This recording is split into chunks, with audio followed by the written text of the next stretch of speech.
do ano, tudo bem com vocês?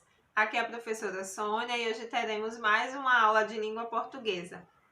Na aula de hoje nós vamos falar sobre as sílabas. E o que são sílabas? Sílabas são fonemas ou grupo de fonemas que emitimos em um só impulso de voz. Então hoje nós vamos falar sobre a separação das sílabas e translineação. E para começarmos, peguem a gramática na página 83. Na página 83 temos questões de escrita, ou seja, nós vamos responder algumas questões a respeito de sílaba. A primeira questão pergunta o seguinte: o que é uma sílaba?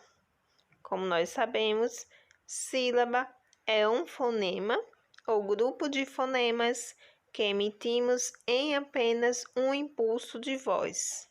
A segunda questão pergunta o seguinte: na língua portuguesa, é possível construir sílabas utilizando-se apenas fonemas consonantais?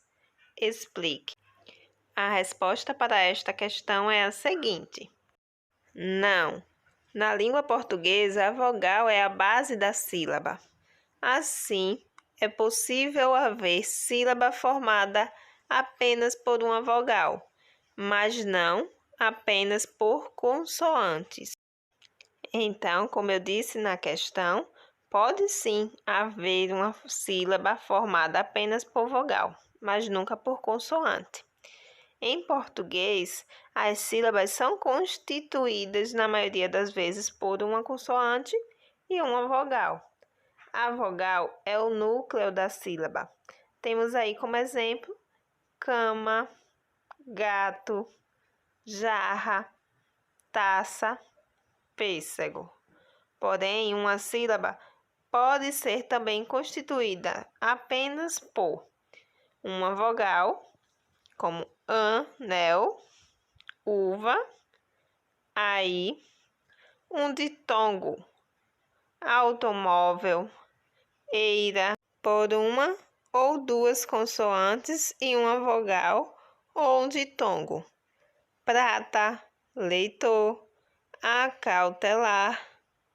A seguir, nós temos duas questões a respeito de separação silábica. Terceira questão. Observe as palavras abaixo: caixa, herói, Paraguai, iguais. Letra A. Como você separaria as sílabas dessas palavras? Utilize o hífen para indicar as separações. Na letra B, nós temos o seguinte: observando os encontros vocálicos presentes nessas palavras, o que podemos concluir sobre a separação silábica?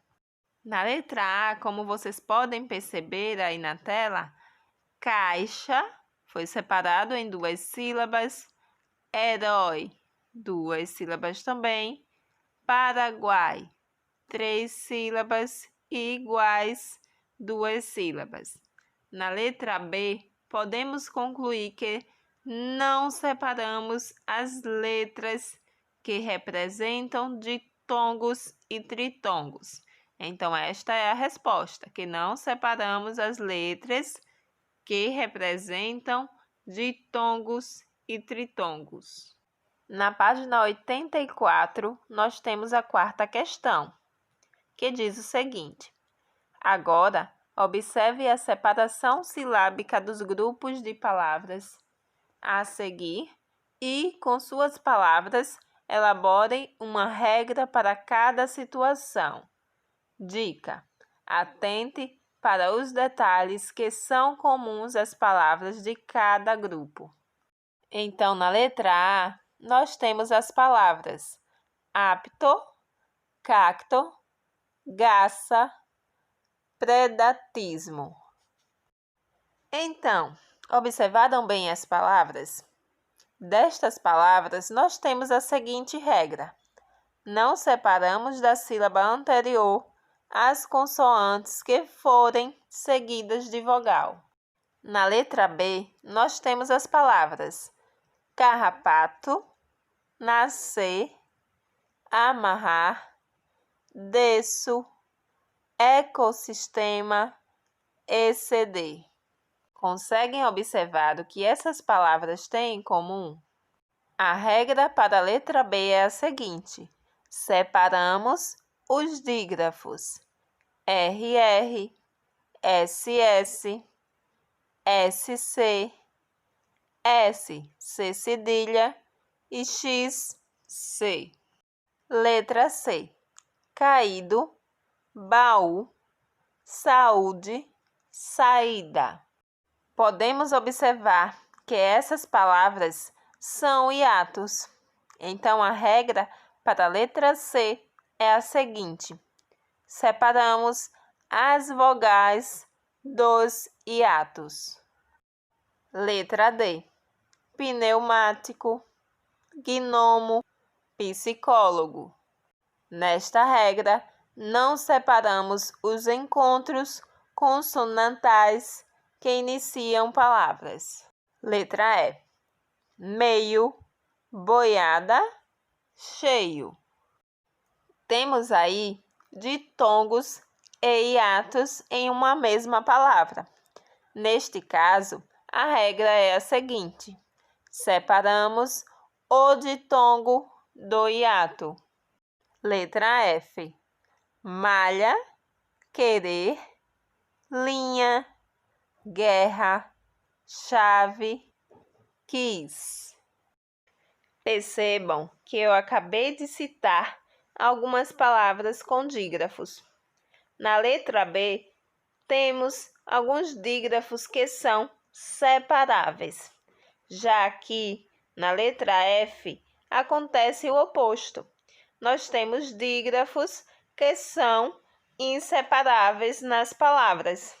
Então, a regra é o seguinte: não se separam os dígrafos LH, NH, CH, GU, QU. Agora, atentem-se à quinta questão. Quando escrevemos um texto, às vezes temos de dividir as palavras para continuá-las na linha seguinte. Chamamos essa divisão de translineação. Se o hífen da translineação coincidir com o hífen de uma palavra composta, conforme o novo acordo ortográfico da língua portuguesa, devemos repetir o hífen no início da linha seguinte. Leia o texto abaixo e identifique onde deve ser empregado o hífen da translineação. Uma grande revolução na vida dos seres humanos primitivos foi a descoberta do fogo, que ocorreu no Paleolítico. De início, as fogueiras eram acesas a partir de incêndios ocorridos espontaneamente na natureza. Acredita-se que o modo de produzir o fogo foi descoberto de forma casual, resultante de faíscas produzidas pelo atrito entre pedras. Partindo dessa observação, nossos ancestrais passaram a controlar o fogo, fazendo-o perto de pequenos gravetos secos com o atrito de duas pedras ou pedaços de madeira. Observaram em que palavras ocorre a translineação? Podemos observar nas palavras paleolítico, acredita-se, forma e entre. Nas próximas aulas, aprenderemos um pouco mais sobre sílabas. Mas agora, vocês devem responder uma atividade das páginas 80 a 82 que ainda está pendente. E na próxima aula, nós a corrigiremos. E não esqueçam de grifar com o marcador de texto todos os conceitos que são importantes em relação ao conteúdo que acabamos de estudar.